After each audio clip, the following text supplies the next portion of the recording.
Hello everyone, welcome to Utkarsh UGC Net. I am Prerna, your educator for UGC Net English, and in today's session we are going to talk about Restoration Age, wherein we will be discussing the historical background, characteristics and the important themes. चलिए तो शुरुआत करते हैं हमारे session की, जिसमें हम restoration age के साथ शुरुआत करेंगे and we are going to see कि इससे पहले जो है हमने सिविल इंटररेग्नम पीरियड के बारे में बात की थी, जिसमें हमने देखा था कि किस तरीके से ओलिवर क्रॉमवेल आए, चार्ल्स द फर्स्ट को एग्जीक्यूट किया और उसके बाद वो खुद एक रिपब्लिकन गवर्नमेंट उन्होंने स्टैब्लिश की थी इंग्लैंड में। फिर हम देखते हैं जैसे ही ओलिवर क्रॉमवेल की डेथ हुई उसके बाद रेस्टोरेशन पीरियड आया। Restoration period started from 1660। The timeline is very important. Okay, सबसे इंपॉर्टेंट जो है हमारे यहाँ पर टाइमलाइन ही है। तो यहाँ पर हम देखते हैं 1660 टू 1689 तक हमारा जो है पूरा ये रेस्टोरेशन पीरियड रहा, जहां पर हम देखते हैं okay, if we talk about the restoration period,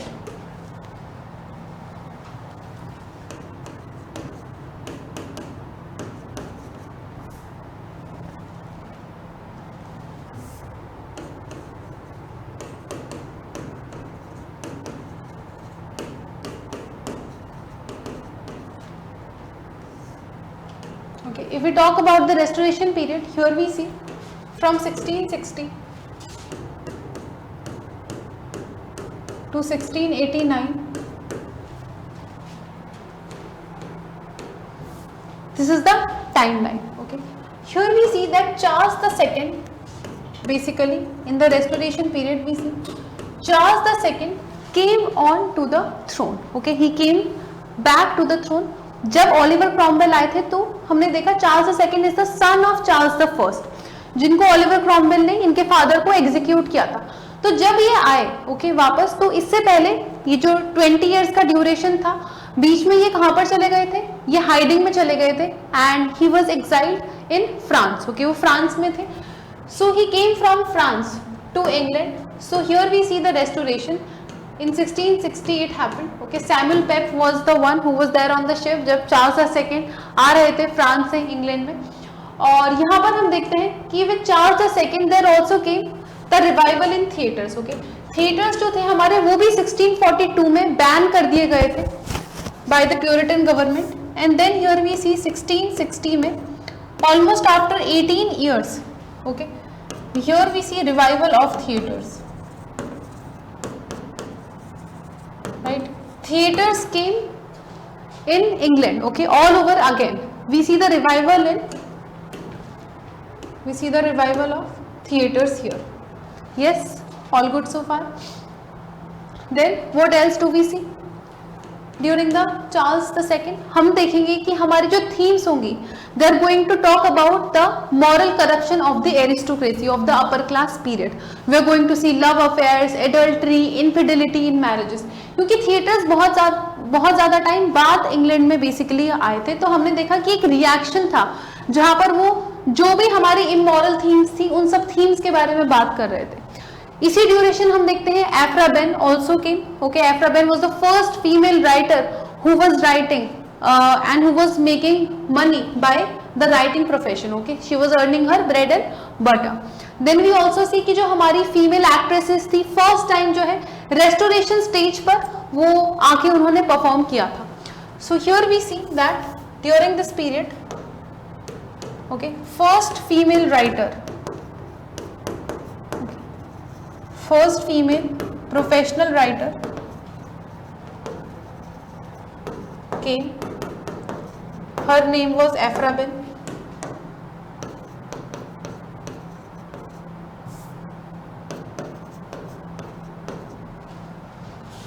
Then first female actress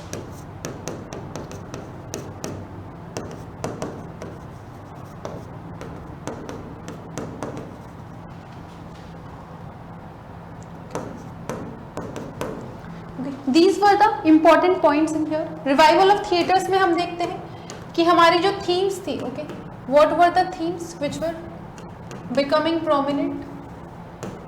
Okay, we see they were talking about moral corruption,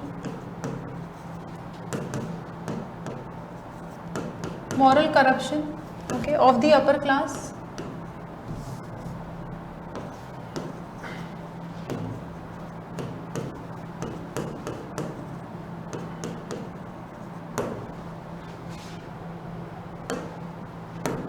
Then here we also see the themes of adultery, okay, love affairs, infidelity.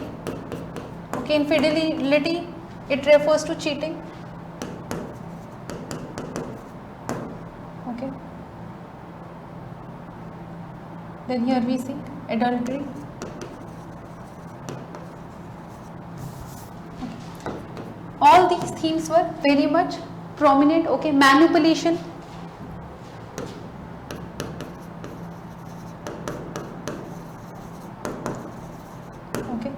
Pleasure seeking attitude, licentious themes, all these themes were very important during the restoration period when Charles II basically was restored to the throne. Okay, सबसे ज़्यादा जो एक important point है यहाँ पर एक आप लिख लेना, basically it refers to the restoration of the monarchy. Yes, it refers to the restoration of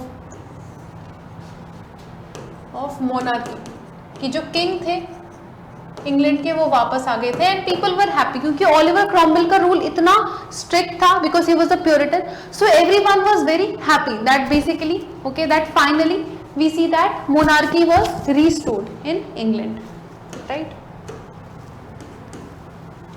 okay, moving forward कुछ इंपॉर्टेंट पॉइंट्स हम यहाँ पर डिस्कस करेंगे. ओके, तो यहाँ पर हम देखेंगे पॉलिटिकल एंड सोशल कॉन्टेक्स्ट के रेफरेंस में अगर हम देखें तो monarchy was restored in 1660. Okay, जब ओलिवर क्रॉमवेल आए थे और उनके बाद ओलिवर क्रॉमवेल के जाने के बाद उनके रूल के बाद हमारी मोनार्की रिस्टोर हुई थी और चार्ल्स II का जो हमारा रूल रहा यहाँ पर थिएटर्स, आर्ट्स, साइंटिफिक डिस्कवरीज के बारे में बात कर रहे थे. Then here we also see the Glorious Revolution, it refers to the Glorious revolution.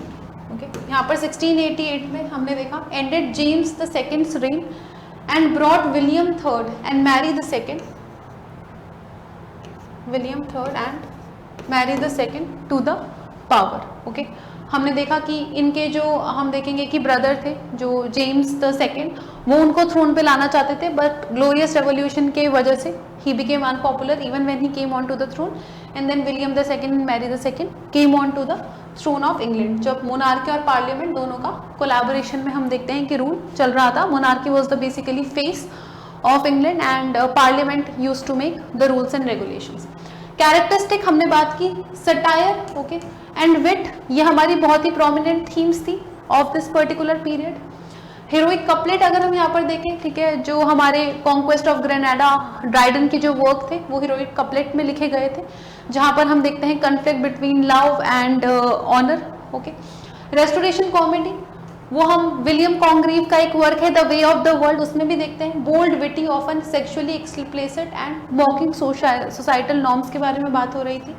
Rise of pros भी हमें देखने को मिलेगा, ऐसे, biography, scientific writings they were basically flourishing during this particular period. Okay, I hope this is clear so far. यहाँ तक चीज़ें clear है, यहाँ तक चीज़ें अंडरस्टूड है.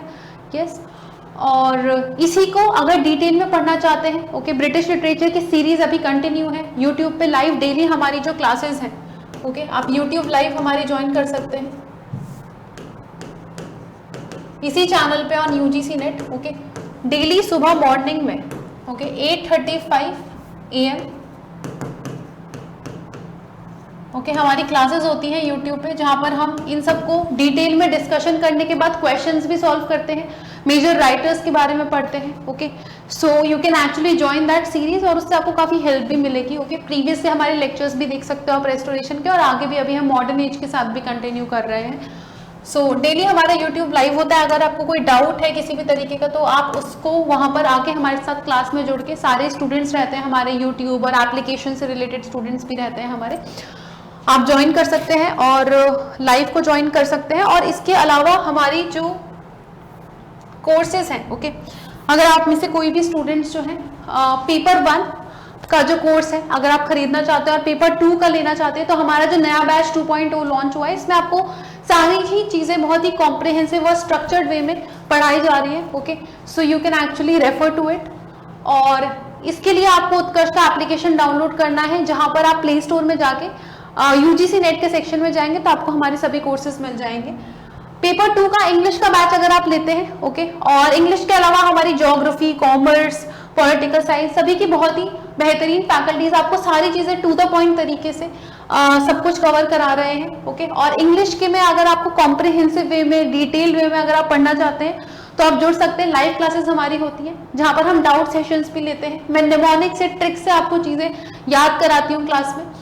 So yes, this is the batch. अगर आप पेपर 1 और पेपर 2 दोनों अगर आप लेते हो तो आपको एक्स्ट्रा डिस्काउंटेड प्राइसेस पे हमारा जो बैच है वो अवेलेबल मिलता है।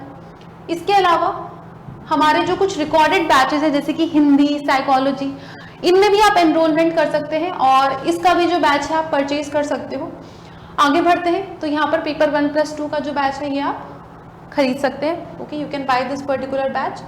और पेपर 1 और 2 अगर आप दोनों इनके रिकॉर्डेड बैच के साथ खरीदते हैं तो आपको और भी डिस्काउंटेड प्राइसेस पे हमारी जो कोर्सेज हैं वो मिलते हैं एप्लीकेशन पे, ओके। कोई फर्दर डाउट्स हो तो आप हमारी टीम के साथ कनेक्ट कर सकते हैं, कमेंट सेक्शन में अपनी क्वेरीज डाल सकते हैं। So on that note, thank you so much everyone. Stay tuned for more information like this, okay.